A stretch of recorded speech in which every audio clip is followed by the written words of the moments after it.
En la Asamblea Legislativa hay 84 diputados que rigen el funcionamiento del país, con leyes, con modificaciones a las mismas leyes y también con decretos que son fundamentales para la vida de los salvadoreños. Ahí mismo es donde se decretó el régimen de excepción que está a más de un año ya en nuestro país.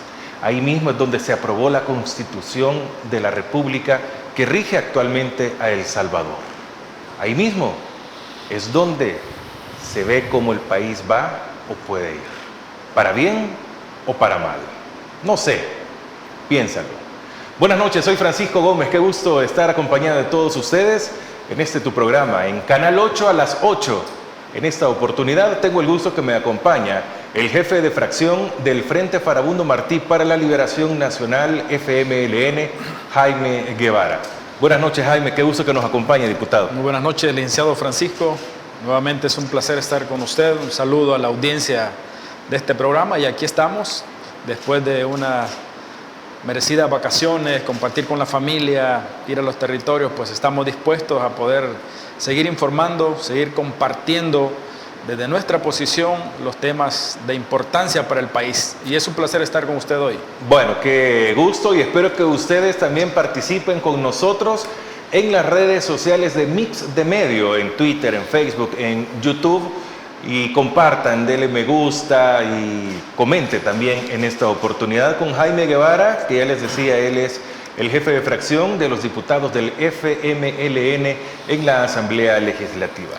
Jaime, muy llevado y traído el tema en la reforma que se da al artículo 291A del Código Electoral, en el cual se suprime aquel momento en el que dice que exactamente un año antes de las elecciones ya no se puede modificar nada para las reglas del juego, si lo queremos ver de esta forma, para las elecciones, en este caso, que serían en febrero y en marzo. Esto se modifica y las reglas pueden ser cambiadas a último momento. ¿Cuál es la lectura de Jaime Guevara? Bueno, justamente es una reforma que preocupa, la verdad. Ingresa con dispensa de trámite. Primero, no se da el debido proceso que establece el reglamento interno con dispensa de trámite, no hay mayor discusión al tema y justamente en el periodo donde ya ha terminado lo que anteriormente a la derogatoria de ese artículo, el 291A del Código Electoral, que prohíbe que se hagan modificaciones a las reglas que actualmente establece el Código Electoral previo a las elecciones, a un proceso electoral. Eso es preocupante. Nuevas Ideas argumenta que esto tiene que ver con garantizar el derecho a la votación de las personas pasivas y activas, es decir, a las personas que están en condiciones de participar, pero también a las personas que van a votar. Ese argumento creemos que no es suficiente para poder hacer una reforma de este tipo. Primeramente porque sabemos que hay toda una intención por parte del gobierno, por parte de los diputados, incluyendo instituciones como el Tribunal Supremo Electoral, que se están prestando a estos movimientos que la pretensión es garantizar un resultado positivo a favor del presidente de la República, a favor de mantener la mayoría en la Asamblea Legislativa y seguir controlando el aparato del Estado, seguir controlando las instituciones del Estado. Atenta contra la democracia porque a un año previo, a la vuelta de la esquina tenemos las elecciones, y hacer este movimiento de manera repentina, sin hacer un previo análisis, sin hacer consulta, nosotros creemos que es un atentado a la democracia. Entonces estamos viendo un escenario bastante complejo. El Tribunal Supremo Electoral, una de las instituciones producto de la firma de los acuerdos de paz que busca y debe de garantizar un proceso transparente, no solamente está de rodillas ante el presidente de la República, ante el régimen actual, sino que también se enmarca en la historia de este país, el Tribunal Supremo Electoral, como un suceso oscuro en la historia de esta institución tan importante para garantizar la democracia. A esto podemos agregarle la pretensión que tiene el régimen, los diputados, el mismo presidente, y que el tribunal se está prestando para esto, como por ejemplo la elección presidencial, la reelección, que sabemos a todas luces que es inconstitucional y que no es legal. A esto, reformas que se han hecho, el tema del voto en el exterior, el tema de las reformas que se han hecho aquí también para castigar a personas que hagan alguna contravenia a los procesos electorales que vienen, hasta con 15 años de cárcel. Imagínense ustedes, todo este escenario se presta para la pretensión que tiene Nuevas Ideas, que tiene el gobierno. Y esta reforma a este artículo 291 del Código Electoral también busca garantizar una pretensión que ellos han venido promoviendo. Ya llevan varios meses de venir insinuando que quieren reducir los municipios en El Salvador, que quieren reducir el número de diputados, que quieren eliminar el tema del transfugismo en este país, ¿verdad?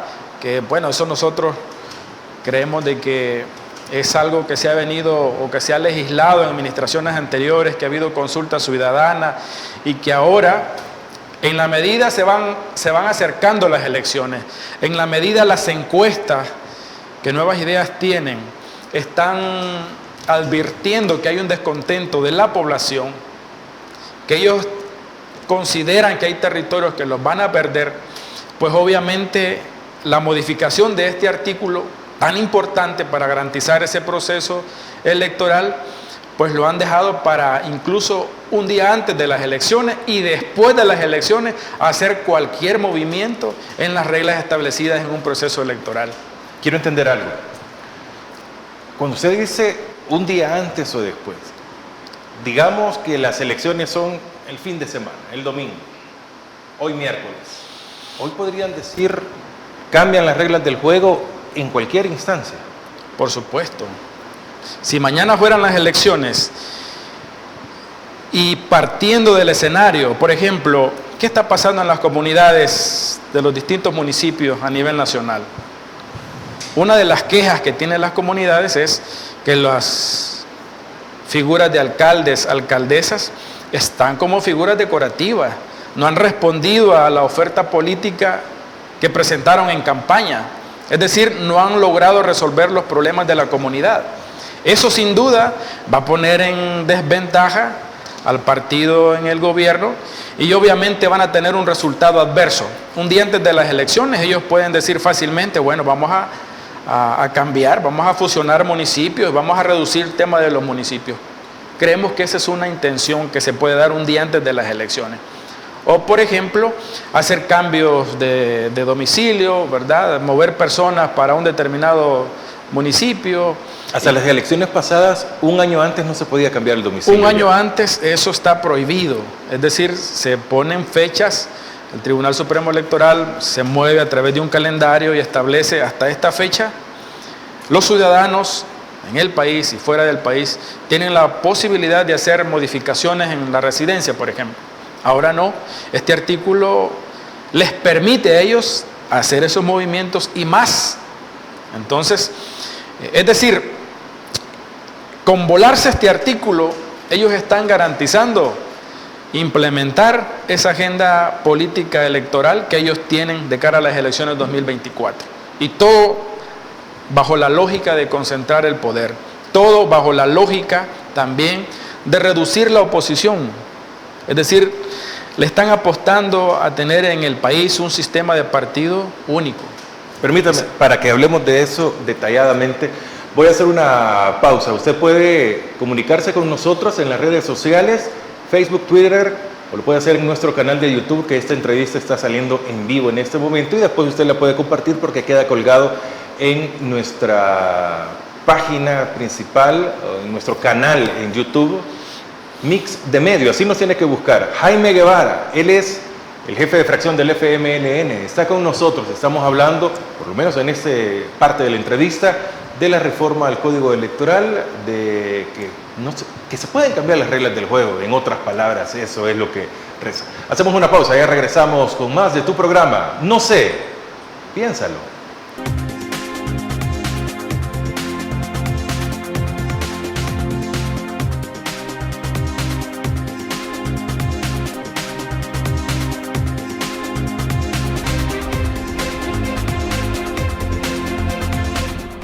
Buenas noches, qué gusto que usted esté con nosotros. Vamos al segundo bloque de No sé, piénsalo.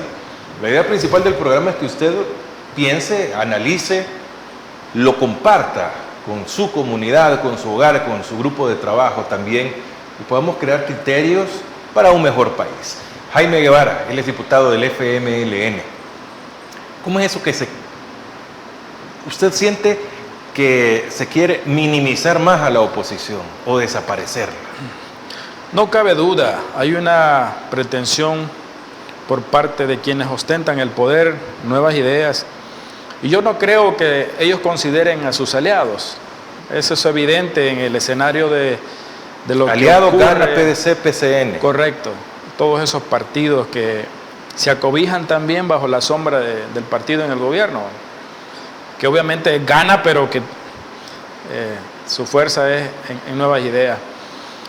Entonces, la pretensión de ellos, eso ha sido una cosa de que lo hemos visto desde que inició esta administración Bukele, pero también se ha fortalecido con los diputados de la Asamblea Legislativa que son la bancada Cian. Hay toda una intención de mantener al presidente de la República, de mantener la mayoría en la Asamblea, y muchas reformas como esta del artículo 291 del Código Electoral va en función de esa pretensión política electoral que tiene Nuevas Ideas. Es decir, ¿por qué a última hora, cuando si ahorita estuviera vigente, eso ya nadie puede hacer modificaciones a las reglas establecidas? Porque ya lo establece las legislaciones anteriores a través de ese código electoral, que ningún partido, que ninguna persona, ninguna institución puede hacer modificaciones porque ya hay un reglamento establecido que va a permitir garantizar o darle más transparencia a un proceso electoral. Pero cuando vemos que se quita ese artículo, obviamente están dejando todas las facultades a una asamblea controlada por Nuevas Ideas, y que los diputados en lo sucesivo pueden hacer cualquier modificación con la intención de ostentar y mantener el poder. Obviamente las reformas o las iniciativas que ellos están presentando o lo que ellos están promoviendo busca reducir la oposición. Y en este caso particular estamos nosotros como FMLN, como partido.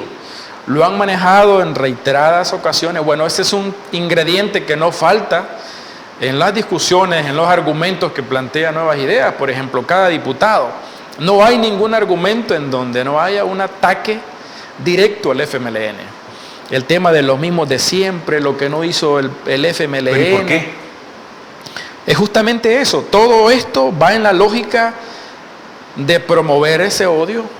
Obviamente no debe de ser así en un Estado republicano donde se supone que convergen distintas ideologías o tendencias políticas. No debe de haber esta conducta, esta actitud por parte de un líder que ostenta un grado de presidente, o mucho menos de otros grados importantes como diputados o ministros. Un ingrediente de odio, de ataque al FMLN. Y lo cierto es, y lo que el pueblo debe tener en claro, es que ellos atacaban a los mismos de siempre, hablaban del tema de la corrupción, hablaban del tema de nepotismo, pero basta con solo hacer una evaluación de cómo está su composición de Nuevas Ideas. Todo, en una buena parte, los diputados de Nuevas Ideas y sus diputadas vienen o han militado en el FMLN, vienen o han militado en Arena. Eso es algo contradictorio. Cuando hablan de corrupción, basta con solo esas reformas que han hecho, las leyes de transparencia en este país, avances que se habían logrado en administraciones anteriores, donde el ciudadano tenía la potestad y tenía todo el derecho de poder ir a consultar en qué están invirtiendo los fondos públicos.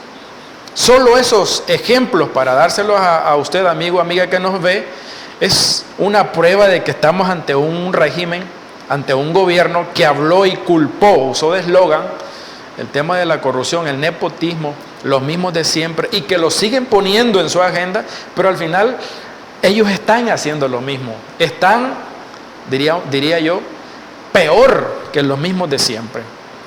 Con todas estas pretensiones antidemocráticas, con todas estas agendas perversas de acabarse a la oposición, de reducir, de manejar un discurso confrontativo, de poner en enemistad allá la gente que vive en el campo, en la comunidad, en la colonia, en el barrio.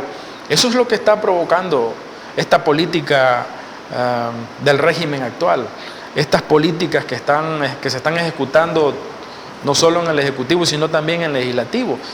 Es decir, no podemos llamarla de otra forma. Hay una pretensión de seguir manteniendo el poder a costa de reducir la oposición, a costa de la pretensión que siempre han tenido los partidos de derecha y grupos de poder en este país, particularmente con el FMLN, de desaparecer el instrumento del FMLN, por lo que representa, ¿verdad? Entonces, ahora en esta administración no es la excepción, han tenido eso, lo han manifestado en toda su gestión, en lo que va del gobierno, en el Ejecutivo, pero también en lo que va de la Asamblea Legislativa, que hoy cumplimos, en este mes que viene cumplimos 2 años de estar ahí. Ha sido constante una agenda con ejes de ataque a la oposición, con ejes antidemocráticos, con reformas, iniciativas que buscan no darle participación a la población salvadoreña, no poner en la palestra de los periodistas, de las organizaciones internacionales, de la oposición, temas como por ejemplo la transparencia. ¿Y habrá transparencia en las elecciones?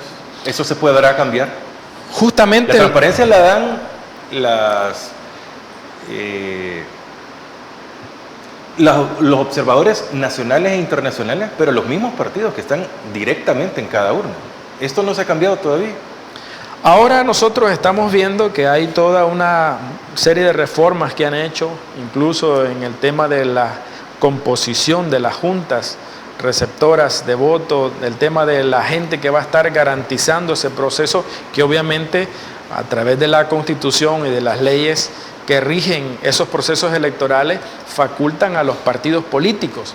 Eso nosotros ya vimos que han metido mano en ese tema y que buscan ellos que los partidos de oposición no tengan control, no sean observadores, no sean garantes de los procesos electorales. En el tema del conteo del voto, por ejemplo, es lamentable que se esté pretendiendo sacar a los partidos políticos, porque al final son los partidos políticos. Hoy por hoy, amigos y amigas, no hay otra alternativa, no hay otra ruta.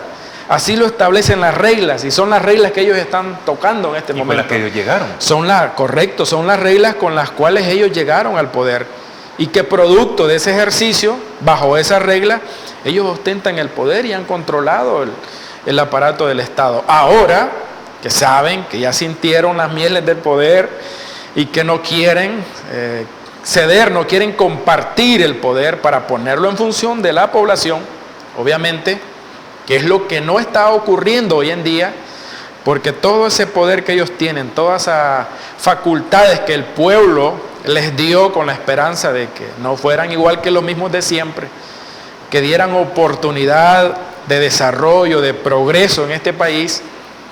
O sea, estamos hablando de que es algo inédito, algo histórico, que la población le haya concedido todos los poderes a este presidente, a este Estado, a este sistema que quieren ellos implementar. El asunto es, Francisco, amigos que nos ven, amigas que nos ven, que Nuevas Ideas está dejando pasar una oportunidad muy valiosa para poder hacer transformaciones reales en este país. Y se han quedado únicamente a hacer reformas maquilladas, reformas mediocres, ¿verdad?, que no están en función de resolver los principales problemas del país. Se habla de justicia financiera y aplauden, hacen grandes pompas. Por ejemplo, en el tema, hicieron una reforma que hasta se paraban y aplaudían, que hoy sí ha llegado la justicia financiera en las reformas de las tarjetas de crédito. Y yo les decía, pero ¿cuál es la justicia financiera en este caso? Si no han tocado el tema de los grandes intereses de las tarjetas de crédito que están asfixiando a la clase trabajadora.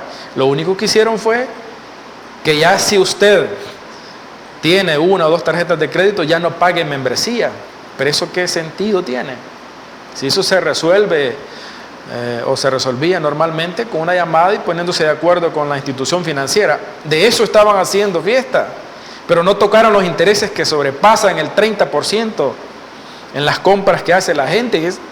Ese es un sistema de esclavitud para la clase media, para la clase trabajadora de este país. Entonces, ¿de cuál justicia financiera? Para ponerles un ejemplo. Es decir, ahora que ellos tienen toda la facultad, que han tenido todo el poder legislativo para hacer transformaciones reales en función de la población, no la han hecho. Al contrario, están haciendo reformas como esta por la cual hemos iniciado esta discusión del Código Electoral, con pretensiones de favorecer a un sector económico y político que se configura en este país. La familia del presidente, los amigos del presidente y todas las empresas que están arribando y todos los ricos de este país que están en función de este gobierno y que obviamente lo están respaldando. ¿Eso es desarrollo? ¿Eso es poner en función el poder que el pueblo les dio? Para mí no, para nosotros como partido no, porque reitero, se pierde una oportunidad de hacer reformas, de darle leyes consultadas con la misma población, que se genere la participación ciudadana y que salga un producto de esa asamblea que permita resolver los problemas que ahorita tiene el país. El tema de la inseguridad alimentaria, el tema de la educación, el tema de salud, que son temas que están ahí, el tema de economía, que están golpeando enormemente al pueblo salvadoreño. Y nadie puede decir, usted va a la vuelta de la esquina, va a la tienda, platica con su vecino, todos están sintiendo la carestía del costo de vivir en este país, que se supone que es un país del primer mundo, pero que tenemos gente en este país, hay registros de instituciones internacionales, de personas, de miles de personas en este país que pasan con un tiempo de comida al día, otras personas que están en el borde, están en el límite de caer en el problema de la inseguridad alimentaria en este país, no tienen que comer, el tema del empleo, todos estos problemas que creo que se deben de estar discutiendo en esas mesas de trabajo controladas por Nuevas Ideas, lamentamos y resentimos que hoy no se está haciendo. Permítame una pausa, Jaime. Está Jaime Guevara, él es diputado del FMLN. Quiero contarles que en el siguiente bloque vamos a hablar de la seguridad o de la inseguridad que se está viviendo en el país. Está en su programa, no sé, piénsalo, todos los miércoles a las 8 en el 8.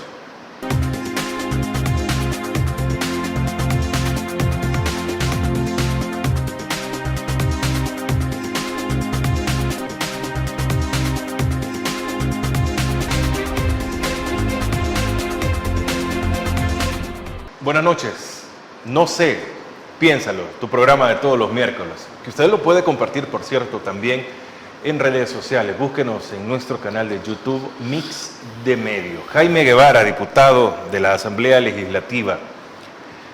Estamos en el mes 13 del régimen de excepción.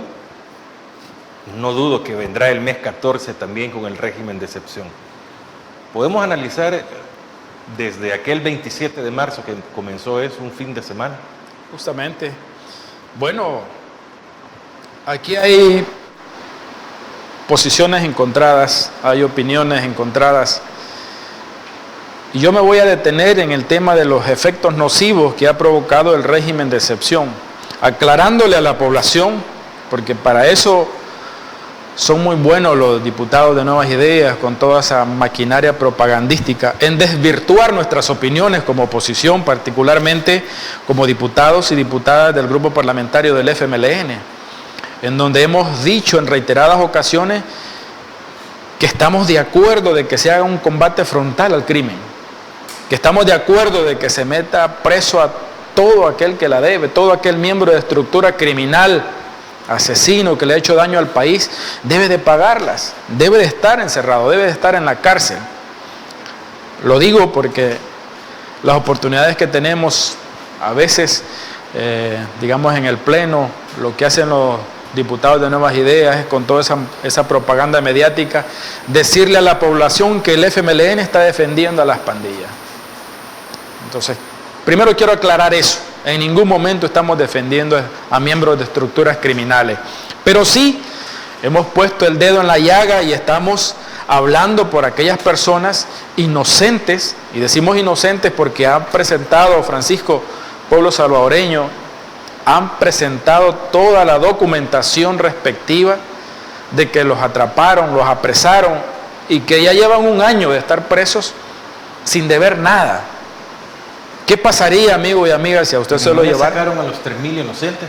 Hay más de 3.000 personas que ya fueron liberadas de las cárceles. Es decir, más de 3.000 personas que el Estado ya reconoció que los habían atrapado y que habían estado pagando sin deberle en la cárcel y que ya salieron. Porque muchos de estos van a seguir el proceso fuera de la cárcel. Muchos de ellos, obviamente, a lo que han planteado es que van a ir a terminar su proceso en las casas, pero que no hay pruebas para confirmar de que sí tienen vínculos con estructuras criminales.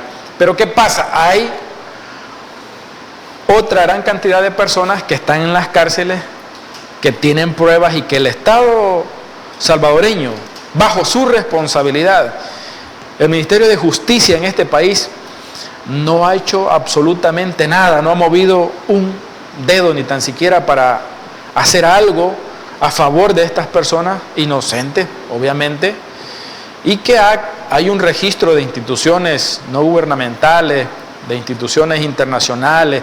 Nosotros como diputados de la Asamblea Legislativa, como grupo parlamentario, tenemos una gran cantidad de información de casos donde hay abuso de poder por parte de la autoridad, en donde al policía, al militar, el órgano de justicia le ha dado facultades de convertirse en juez en las calles, y por la apariencia, porque vive en una zona donde ha sido una zona conflictiva, usted ya es un candidato a ir a parar a la cárcel. Ese es un problema y lo hemos venido señalando y hemos planteado iniciativas, hemos expresado que es necesario, en el caso de que sigan manteniendo el régimen de excepción como lo han estado haciendo, que hagan reformas que permitan, en primer momento, liberar a todos los inocentes. Es que el Estado debe ponerse en función. A la hora de hacer la aplicación de las capturas, los policías o los miembros del ejército tienen que tener argumentos, o sea, hay todo un sistema de inteligencia, de seguridad, ¿verdad? Hay listado en mano de quiénes son los que están metidos en estructuras criminales, pero eso no lo están considerando, entonces se están llevando a medio mundo por sospecha, porque le pusieron el dedo. O sea, tenemos registro nosotros de gente en las colonias. Imagínese usted que de repente hay una tienda y hay otra tienda, y porque ya hay problemas en los negocios, alguien de la tienda le pone el dedo a la otra persona, dueña de la tienda, que está metido en estructuras criminales, y la policía llega a traerlo y lo mete a la cárcel. Así de fácil. Tenemos registrados en nuestros expedientes testimonios de personas albañiles, campesinos que han estado ahí y que de repente llegaban miembros de estructuras criminales y pasaban por sus casas y les pedían agua, y por eso de darle agua, ¿verdad?, ya son considerados como colaboradores. Esto es absurdo, esto es una cosa de que no se está aplicando la justicia como debe de ser. Entonces, reiteramos, vamos a seguir insistiendo, vamos a seguir señalando todos los atropellos que están haciendo en aquellos casos donde nosotros tenemos pruebas, donde tenemos testimonios de personas que no deben de estar en la cárcel y que están pagando algo que no deben. Ante eso nosotros hemos presentado iniciativas, incluso presentamos una iniciativa que busca que el Estado pueda recompensar, pueda construir un fondo de compensación para aquellas personas que han muerto en las cárceles, y que el juez compruebe de que no tenía ningún vínculo con las pandillas. Ese es un requisito. Es el Estado que debe dar parte, que debe hacerse cargo de una persona que murió por falta de medicamentos, murió por asfixia. Esto está relacionado con torturas que hacen en los centros penitenciarios. Nosotros creemos que eso es justo, que eso es correcto, es el Estado que debe de garantizar en estos casos donde ha habido abuso de poder.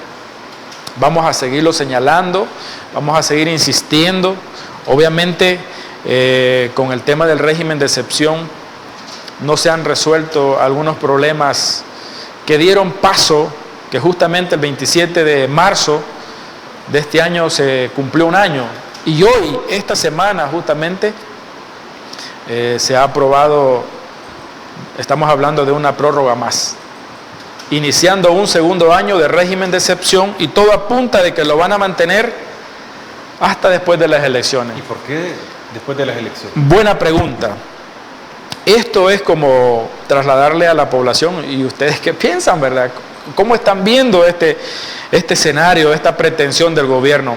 Ya dijimos por un lado de que estamos de acuerdo de que se le meta mano dura, de que sigan con los procesos correspondientes, aplicando todos los mecanismos, las leyes vigentes, en el caso de las personas que están metidos en estructuras criminales, en el caso que la debe.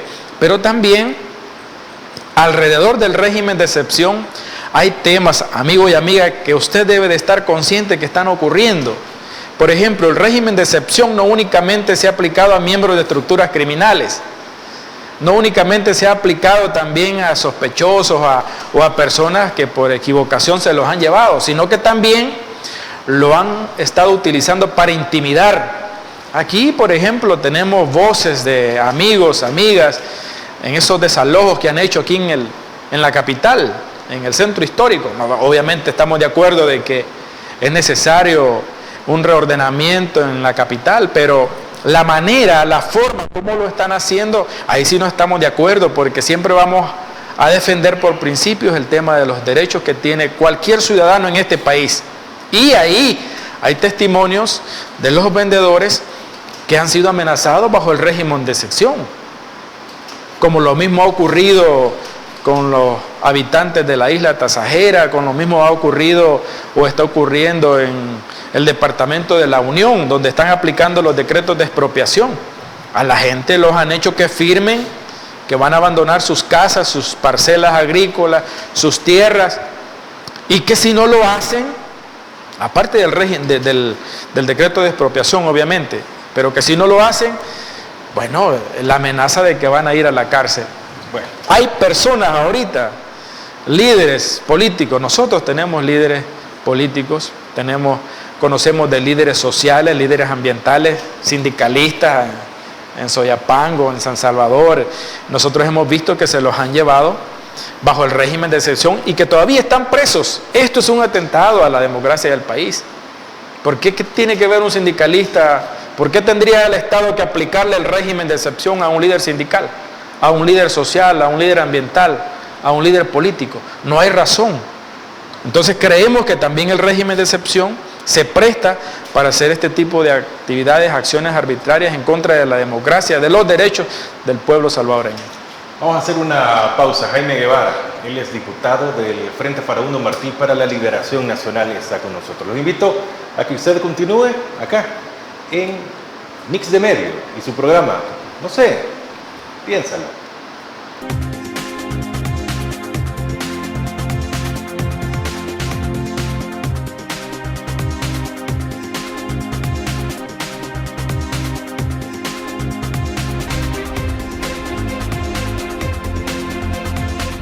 Feliz provecho a usted que cena en nuestra sintonía. Espero que lo esté haciendo en familia y que estén comentando lo que Jaime Guevara, que es nuestro invitado, nos está contando que pasa al interior de la Asamblea Legislativa.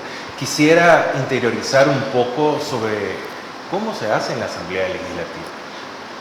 Quisiera entender, Jaime, que si el país está quebrado, si en el país no hay dinero, ¿cómo es que se aprueban préstamos, dinero, reorientan fondos en el Estado en todas las sesiones plenarias? ¿Cómo es eso que hacen tanto si no hay, dicen? Sí, bueno, el pueblo salvadoreño debe de entender que un Estado como el nuestro, aunque aquellos estén diciendo que somos un Estado de primer mundo, es decir, un Estado, un país de primer mundo, es que tiene todas las garantías, un ciudadano, el pueblo salvadoreño no carece de educación, de pobreza, de hambre, Es decir, no tiene esos problemas un país de primer mundo. Es decir, estamos hablando de un país desarrollado. Aunque esa es la consigna del actual régimen en este país, por otro lado está la otra cara de la realidad de nuestro país. Por lo tanto, el tema de lo económico, justamente como el Estado salvadoreño no produce, tiene que endeudarse. Y para esto hay instituciones como el Fondo Monetario Internacional, el Banco Mundial, otros bancos a nivel de la región, otras instituciones financieras extranjeras que prestan dinero al gobierno salvadoreño para que pueda funcionar. Este ha sido un problema que nosotros hemos tenido desde hace décadas en este país y ha habido un endeudamiento exageradísimo a lo largo de la historia de este país. Y ahora con el gobierno del presidente Bukele no es la excepción, solo que ahora el tema del endeudamiento en este país se ha triplicado al de administraciones anteriores, a tal punto de que hay instituciones que hacen ese tipo de negociación con los representantes del Estado salvadoreño,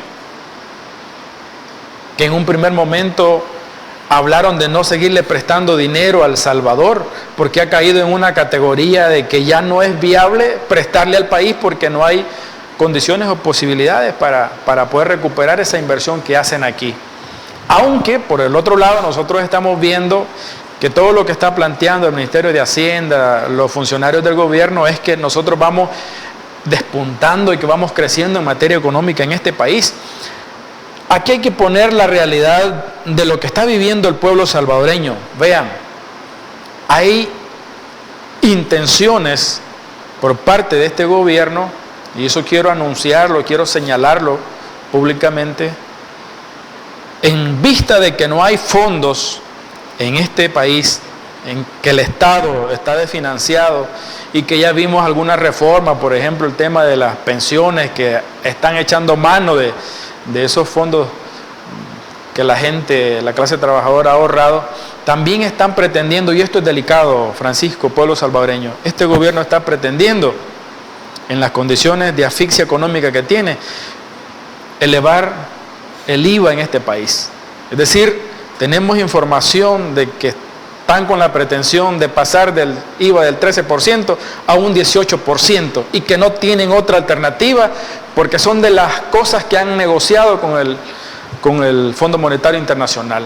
Eso es lo que se ha discutido en la mesa. Aparte de eso, no nos extraña a nosotros el tema de la reducción o lo que ellos llaman quitarle grasa al Estado. Es decir, ahí va el tema que también se presta en quitar alcaldías, en cerrar instituciones, que lo han hecho, han cerrado instituciones en este país, y obviamente el despido desmedido de trabajadores del Estado. Hasta la fecha se registra más de 10.000 personas que han estado trabajando para el Estado y que han sido despedidos. Todas estas medidas responden a una agenda de los organismos internacionales financieros en contubernio con el Estado salvadoreño. Por lo tanto, aquí hay que prestarle muchísima atención, porque ¿qué va a significar que haya un aumento del IVA en este país? Eso significa más castigo para la clase trabajadora, para las grandes mayorías en este país. Y eso va a ocurrir. Eso va a ocurrir, tarde o temprano va a ocurrir, porque son las medidas que están planteando estos organismos financieros al Estado salvadoreño. Por lo tanto, no, es una de las rutas, una de las alternativas para poder salir de esta crisis financiera. Y el Estado, a través de la Asamblea Legislativa, se dedica a hacer préstamos a estas instituciones, a estos organismos, se dedica a hacer movimientos de los fondos que ya están establecidos para que funcionen las instituciones y hacer los movimientos que ellas consideran necesarios, a nuestro juicio, para responder a una agenda política, mediática que tiene este régimen. Lamentamos que eso sea así, porque al final se está priorizando este gobierno, y lo vamos a decir donde quiera que estemos, este gobierno está priorizando a la gran empresa de este país, es decir, a los más ricos de este país. Nosotros venimos de una pandemia por COVID en este país, que aparte de las muertes que nos dejó, el encierro donde estuvo la población salvadoreña impidió que pudieran generar recursos económicos. Los pequeños locales, la micro, la mediana, pequeña empresa, tuvieron que cerrar sus negocios. La mayoría del pastel, vamos a decirlo así, que mueve la economía de este país, no han logrado recuperarse después de la pandemia. Pero vemos un pequeño sector empresarial en este país que no perdió en la pandemia. Es decir, los más pobres en esta pandemia, los pobres de este país se hicieron más pobres y los ricos se hicieron más ricos. Basta, amigos, con que vayan en ruta para el oriente del país. Estamos viendo negocios internacionales que están haciendo grandes construcciones, infraestructura. Es decir, a estos ricos no les ha ido nada mal. El presidente de la República con sus diputados en la Asamblea Legislativa están discutiendo la problemática económica que está asfixiando a usted, que está golpeando su bolsillo. Absolutamente nada. Todas las reformas en materia económica, todo lo que tiene que ver con movimientos económicos, todo está en función de favorecer a un grupo y son los más ricos de este país. Bueno, vamos a hacer la última pausa. Qué interesante. Y estamos conociendo cómo se den las cosas al interior de la Asamblea Legislativa y nos vierte su opinión, una de las voces más autorizadas en el país, Jaime Guevara. No sé, piénsalo, es tu programa, ya regresamos.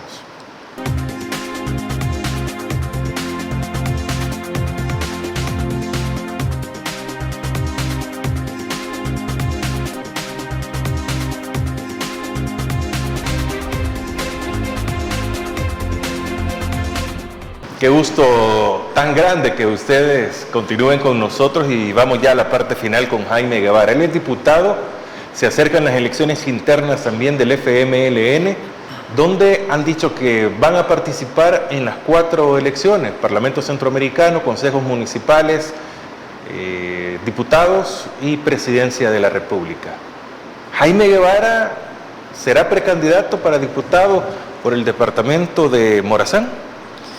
Bueno, nosotros estamos preparándonos para ese proceso electoral como partido en esta nueva coyuntura, en estos nuevos escenarios adversos para el FMLN, pero que han habido al interior del partido muchas iniciativas, reformas que nos van a permitir poder entregarle al pueblo salvadoreño, a nuestra militancia, los mejores perfiles.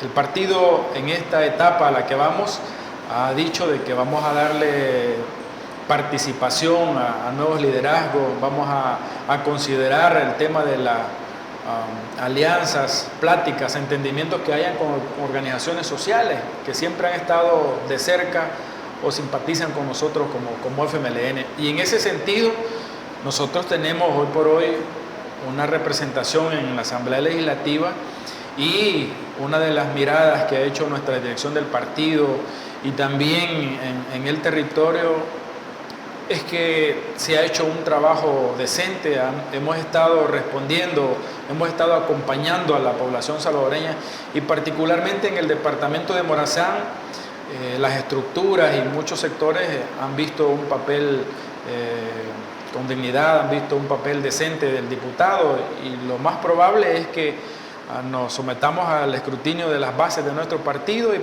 hagamos un proceso de participación como lo establece la comisión electoral de nuestro partido.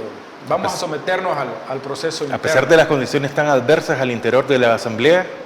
Es un escenario bastante complicado, pero era más complicado la vez anterior, porque había todo un escenario muy distinto, había todo un ataque muy perverso a la oposición y ahora hay otra realidad en este país. Hay otros sectores que han perdido la esperanza en nuevas ideas, en este gobierno, en esta administración y están desencantados, tema de lo que hemos estado hablando. Entonces estos sectores están considerando no apoyar a nuevas ideas, no apoyar a estos diputados y obviamente van buscando darle participación y promover ese equilibrio tan necesario en este país. Gracias, Jaime Guevara, diputado del FMLN. Qué gustazo que nos haya acompañado. No, a usted, Francisco, un tremendo placer estar con usted y al pueblo salvadoreño que nos ha observado. No sé, como dice el eslogan del programa. No sé, piénsalo. Piénsenlo. A ustedes les dejamos la reflexión.